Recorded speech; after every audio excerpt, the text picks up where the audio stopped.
It's here. The A-League season is about to kick off, so here's my ladder prediction from 12th all the way to 1st. Wellington Phoenix, dead last in 12th place, as they've made little to no recruitment this season apart from the signing of James Denashi from the NPL Olympic Kingsway. I still think Wellington Phoenix need much more improvement as they finished 10th last year, only behind the dead last Perth Glory and Brisbane Roar, who are both having their worst ever seasons from what I've seen in the A-League history. But still, Wellington Phoenix still have a good squad, but no, they've lost their main man Costa Barbarouses to an A-League rival, Western Sydney Wanderers. He was their top goal scorer and who was providing all of their goals and contributing the most to their game. Next up, Central Coast Mariners. See too much recruitment and certainly not enough to push them for finals. They've had many top players leave, such as Mikel Docker and Ali Quell, to the J-League and Western Sydney respectively. And if you look at their transfer window, I don't think they've replaced them that much, and I think this will just let them down even worse. Brisbane Roar had a shocking season last year, finishing bottom 2 along with Perth Glory. Now, I think they've improved a lot, signing many more attacking players as they lacked that real finished product. Now, I think their recruitment's been very good, signing many good players that could help them greatly, which is why I'm moving them up the table. But again, similar to Central Coast, I think Brisbane Roar's young quality is going to help them greatly this year, even though the likes of Keegan Jelicic has now gone across to Melbourne Victory, as well as many other youngsters leaving. Even though Brisbane Roar have looked at many attackers in that department, if you watched my other video on marquees that A-League club should sign, I recommended Brisbane Roar signing Diogo Costa, who I think would be a great player, currently a free agent, to help them bolster their attack. Adelaide United. You might be thinking, why Adelaide United? By January last year, they were second in the league, fighting for a title. Well, yes they were, but it's been all downhill since then. But Adelaide United have just been a mess, as Adelaide have sold almost all their youngsters, trying to get more money and raise as much as they can. But, as well, their board has also been forcing many players out of the club, such as England international Ryan Tunnicliffe, as well as many other players. Stefan Mork has even left the club, who was their top goal scorer and one of their top goal contributors last year.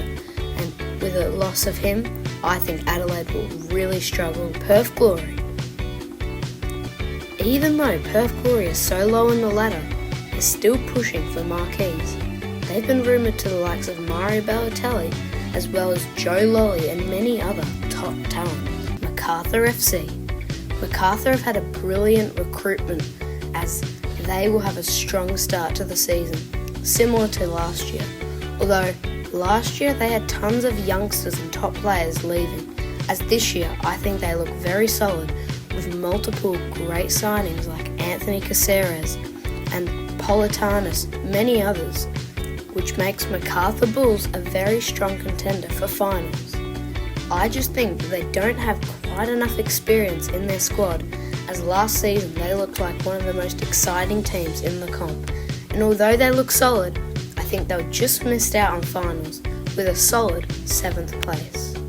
It's a better improvement from last year, and I think Anthony Caceres will thrive as he'll be the main man in this squad, as well as having other amazing talents that could lighten up the stage with Anthony Caceres as that experienced player to help them in the league. 6th place, Newcastle Jets.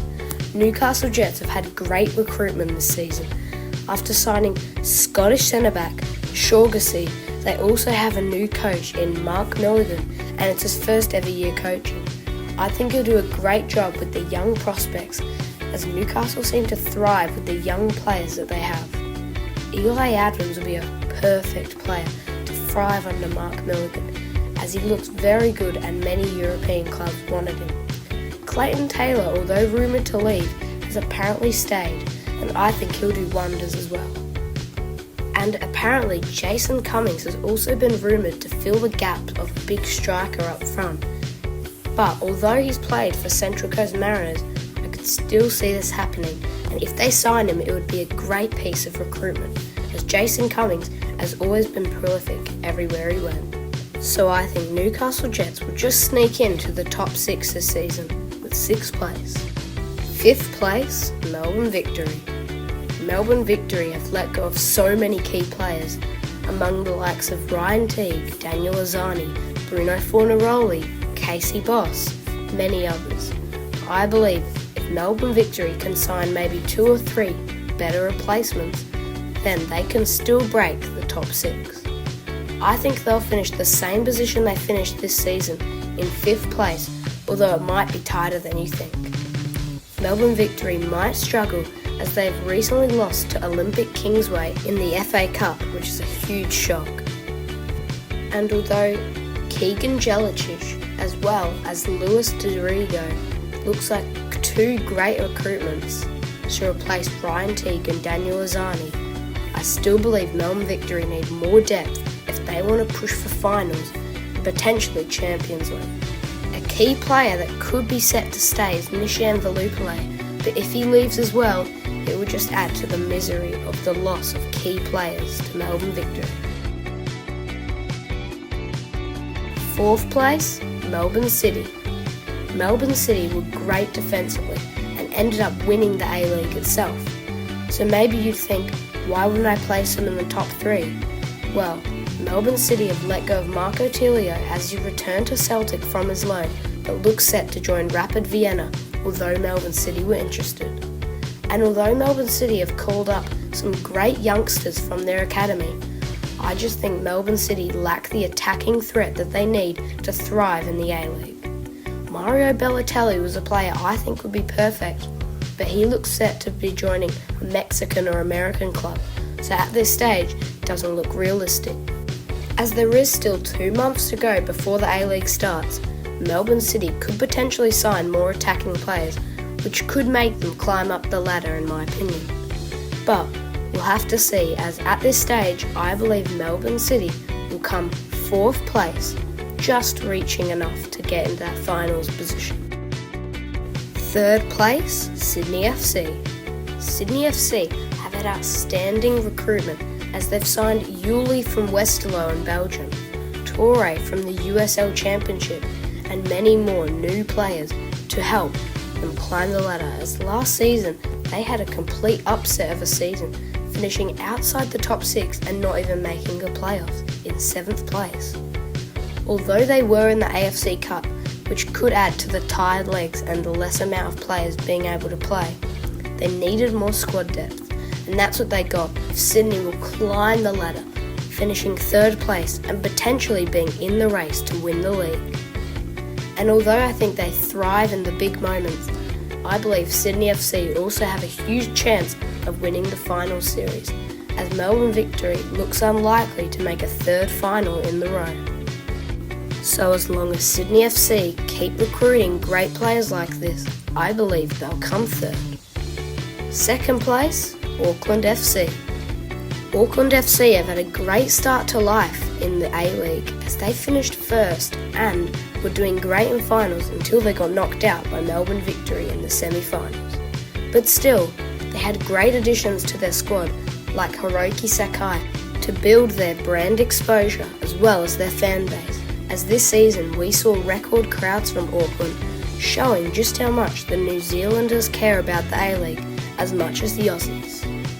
Auckland FC could not make Asian Champions League as they weren't qualified to take part in it, as they are part of Oceania. But still, Auckland FC still went into the market and signed more players even though they've won the league. And now they've just recently signed Brooke from Real Salt Lake in the MLS, which is a great addition to their squad, as they do need an attacking winger to replace Neydar Marino, who as we saw was a great player for them. And he got the most goals and assists, so he would be a huge hole to fill. But Auckland FC have now made me think they really will come in the top 3 again. Western Sydney Wanderers for the champions though, as I think Western Sydney Wanderers recruitment is perfect and is exactly what they needed this season, as they had a great late run and they finished 4th in the league. And now they're just building on it, as they've recently signed the blockbuster signing of Costa Barbarouses. And although it may be controversial, as he has played for Sydney FC, I think he's a top signing, and we've already seen great signs from him as he scored in the Australia Cup. Alu Kuol from Central Coast Mariners has also joined, and he'll be a great addition, as he was one of the top goal scorers for Central Coast in the season, even though they finished 10th in the league. As well as this, they've signed many other recruits and still are in the market for way more players than they have right now, just so that they can compete for the squad depth and demand of the A-League. We know the A-League sells many youngsters, just like we've seen with Bodic,